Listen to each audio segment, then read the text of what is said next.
Imagine for a moment that you are behind me at the Duomo of Firenze. It is April 26th, 1478. You and your family are coming to Mass as you do every Sunday. This is not an unusual occasion, and it's not a very unusual day. You show up, you take your seats, and you see in front of you the distinctive large nose of Lorenzo de Medici, but you do not see his younger brother Giuliano, who is his co-owner at the bank, and he's never really seen without him. You turn around and notice that Giuliano is standing in the back with Francesco de Pazzi, sometime enemy of the Medici family. You don't think anything of this, because he's also sometimes a friend. Mass goes on as usual, but as the priest lifts the host into the air, you start to hear something.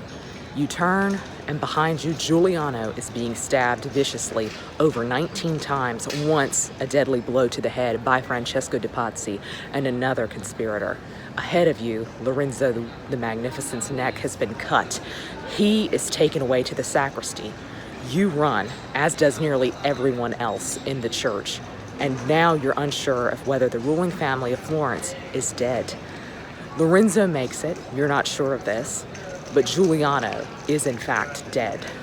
Hey guys, it's Jennifer. Welcome back to my channel. As you might can imagine, the topic of today's video is the Pazzi conspiracy. The Pazzi conspiracy is one of the most interesting events in history in my eyes. This is drama, this is murder, this is intrigue, and it is revenge.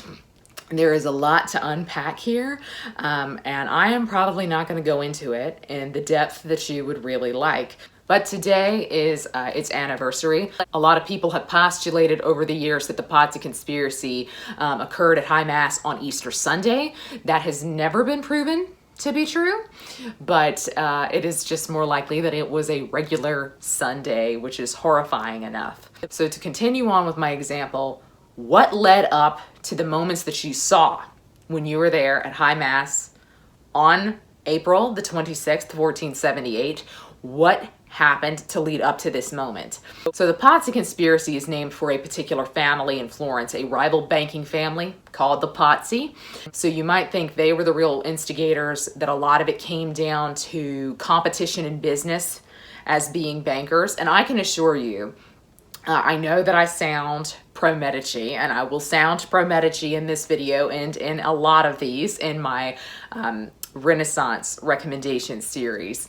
But I am pretty sure that if we heard the version of events leading up to this and leading up to wanting to kill Giuliano and Lorenzo de Medici from the Pazzi's perspective, we might have a different opinion. And I think the same thing could be said for the Albizzi family in the prior generations with Cosimo the Great. There was a big rivalry between Cosimo the Great and the Albizzi family. I am sure if we saw it from their perspective, we would not view the Medici kindly at all. But that's the case with most ruling families. The Medici did not like to call themselves that, but they were indeed Renaissance princes, and they were indeed in charge of Florence. So you might think that the Pazzi were the only ones who were really riled up about this. Like I said, this was a business competition. But no. Pope Sixtus IV, who was the Pope at this time, was also involved in this conspiracy, as well as members of his family. The most famous members of his family that participated in this were a member of the Salviati, who were the papal bankers, and also Girolamo Riario, whose name you might know from other events in Renaissance history. He's famous in his own right, but he was a relation of the Pope. And so Riario, Salviati, and Francesco de Pazzi, they came up with this plan. They said, it's time. I want them dead. We'll kill them at church. They bring this to the Pope. The Pope bandies about a bit. And he essentially says, well, my office says I can't sanction killing, but the Medici need to be gone. And I'll be lenient with whoever gets rid of them. And so essentially they move forward with basically papal approval. So like I told you at the beginning, the attack happens April 26th, 1478, while the Medici brothers are at High Mass. Lorenzo de Medici is seated towards the front in his kind of regular seating area. Giuliano was late. He was late getting up. He was hurting from a riding accident. You know, actually, if you ride horses anyways, you're typically sore all the time, and he was very sore that morning. Francesco de Pazzi roused him, brought him into the church, hugged him, checking for weapons, but it does look like a really innocuous thing. And then at the agreed signal, the attack happens. Giuliano is bludgeoned, stabbed over 19 times. It's incredibly bloody. Lorenzo sustains heavy injury, but it's not life-threatening. He was cut on the neck, so I'm sure it looked a lot worse than it was. He is dragged and locked in the sacristy by a friend of the family and by his close friend, Angelo Poliziano. He's also a big name from this period. He was a writer. You can actually read a lot of Poliziano's history and poems. He was a big deal at this time. So picture this. What is High Mass at the Duomo in Florence? What is it like in 1478? There are probably 10,000 people in that church when this goes down. Probably 10,000 people in that church. And if you've ever been, you know the Duomo is huge, but 10,000 people still sounds like a lot to be filling it. So you can imagine how hectic everything was. And so Lorenzo likely did not know what happened to Giuliano until it was safe to leave the sacristy. At the same time that the attack in the church is ongoing, another attack is thwarted, which would have been on the Gonfaloniere and the Signoria, which is the ruling council of Florence at this time, and the Gonfaloniere is in charge of the Signoria. So that's thwarted, and essentially, in general, the whole Pazzi conspiracy is a mess. They only managed to kill Giuliano.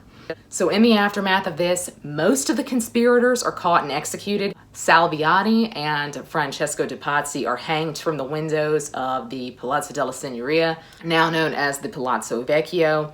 The head of the Pazzi family, who was a man by the name of Jacopo, he managed to escape, but he was tracked down, and he was also hanged from the windows of the Palazzo Vecchio. But interestingly enough, his body was desecrated and attacked in multiple brutal ways. So he was initially interred in Santa Croce. Then he was dug up because people didn't think he deserved to be in there. He is dragged back to the Pazzi Palazzo. His body is propped up against the wall, and his decaying head is used as a door knocker there. Then his body is thrown in the Arno, the river through Florence. It washes up on shore. Children rip it to shreds. I mean, this is just an ongoing thing. And it shows public support for the Medici. I think that they are really outraged that this happened to Lorenzo and his brother.